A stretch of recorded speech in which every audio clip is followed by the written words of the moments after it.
Hey free-to-play gang, welcome back to another video. So, I'm sure a lot of you guys have already seen this, but I'm just going to talk about it a little bit as well, just to give you guys my thoughts and my own opinions about the changes here. So for those of you who have already taken a look at this, do let me know down in the comments below how you feel about the changes here. But safe to say, I do feel like most of you guys would be pretty happy with the changes here, except for maybe a couple of things. But the thing is, I feel like this does help the balance in general and just pushes the game in the right direction in my opinion. So let me just quickly go through what are some of the changes here, which moving forward is going to change a lot about the new player's experience, and it's going to change a lot about the way that we can acquire certain key espers as well, which I think in general is good. So first we have the Path to Mastery, which is I think the first quest that we get. I think you need to log in for like 7 days or something and you will get Lin at the end of it. But right now that is no longer the case. So we are actually going to get the Black Twin in place of Lin, which I think is a massive change. So the only places where I would use Lin right now is probably in like a beginner Fafnir team or your Dark Starlord team, which is like completely end game stuff, right? You wouldn't even touch it at the start. But the inclusion of the Black Twin I think is really massive because the Black Twin is so powerful on his own. I do use him in many different content, and I think he's probably one of the most efficient espers in terms of landing defense breaks, in terms of like landing a lot of good DPS, and his type coverage is also pretty decent, at least in terms of PvE content. And now this is going to be one of the bigger changes, right? So Dahlia is no longer obtainable from the Ripple Dimensions. You can only obtain her from the Echo Divine Sequencer shop. So if you do not know what that is, if you go to the Echo, there is this disassembly shop that no one actually cares about. In the future, we can actually make purchases for a couple of new espers here. So number one is going to be Dahlia. And I think this is actually a good change, okay? So hear me out. So number one is going to be Dahlia in the Divine Sequencer shop. And number two, which is an amazing change, Asenath is also going to go into the Divine Sequencer shop. And this is a big deal because Asenath is probably one of the best Shimmer epic espers right now. She is so good for so many PvE content, and she's really strong for like early game Chronos, early game APEP, maybe not Fafnir, but she's also excellent in all the Desolate lands. She's very good in the early game, she's very good in the mid game, and she's also excellent in the end game as well, where you probably use her in many different content, even the Infinity Tower. So this inclusion of Asenath in the free-to-play shop I think is massive. It's really very helpful for a lot of players right now. But let's continue down the list, right? So we have Meredith, who is moving from the Echo into the Ripple Dimensions, which I think is actually a good thing because she sucks so much that I don't even want to bother getting more copies of her. At least for now, right? Depends on how her reso looks like in the future. Most of you guys will not have a full reso Meredith anyway, so I do feel like her inclusion in the Ripple Dimensions make it a lot easier for you to get an R6 copy of her, where you can just forget about it afterwards, right? So it's going to be a very easy way for you to quickly just full reso one of the espers that most of you guys do not have at R6 right now. Now another major change is the removal of Fabrice from the Fusion and moving him into the club shop, which I think is a pretty decent move. Lemao, pun. So instead of having to grind out many copies of Fabrice just to give him R6, it is quite easy to get him capped right now. But obviously the problem right now is most players are kind of strangled right now in terms of the club points that they can obtain. So most of you guys are probably only going to obtain like just a few of the essential stuff like the Ripple Op Box and maybe the Reset Stone, and you're really low on extra currency, which means that in the chase for Fabrice, it's going to be a little bit more difficult for you to obtain some of those essential items, right? Like, okay, they're not going to include SSMs anymore, which is one way that we can save on currency. But on the bright side, I do feel like Fabrice, he's just one of those espers that you really need one copy of him right now and he's gonna perform however that he needs to. Although we need to see what his R6 looks like in the future. Now, massive change, which is a detriment to the game per se, which is the removal of Gabrielle from the Fusion, which is...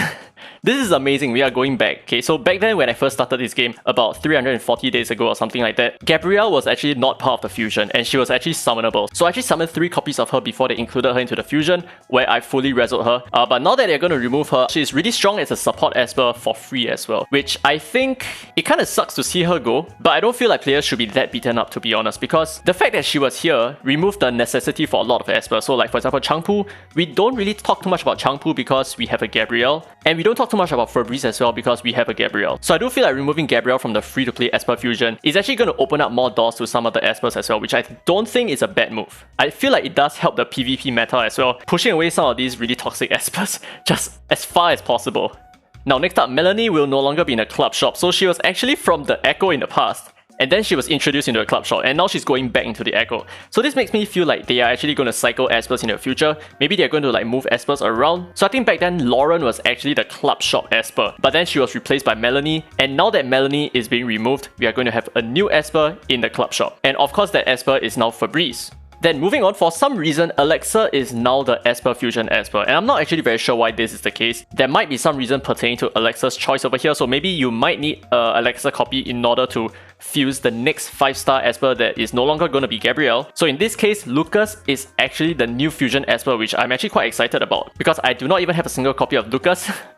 Because I got my Dona back then from my Spatial Tower 100 clear. So I'm actually looking forward to the Lucas fusion here. I think he's actually a pretty good Esper to fuse. So if you do not have a Tricky, I think he's probably like the next best choice right now. And the reason why this is also quite helpful is that new players don't actually have to clear Spatial Tower 100 to get their first copy of Lucas, who is an excellent Esper to be used in the Spatial Tower as well. He is really strong against some of those height flaws, right? Like 94, 89 or whatever those are. So for players to be able to obtain Lucas before clearing Spatial Tower 100, I think it's a really big move. Now with the removal of Lucas, we now have Sally as the Spatial Tower 100 clear, which I think is also a really good choice. So Sally is really strong, especially in the early game and in dealing with height as well. So her inclusion allows you to complete some content like let's say the Temporal Tower or certain PvP modes as well. So like for example in Holo Battle or in the Point Wall as well, where you need to deal with heights, where you need to deal with some wind type Espers. She's going to be a pretty decent tank for a lot of the early and mid game players.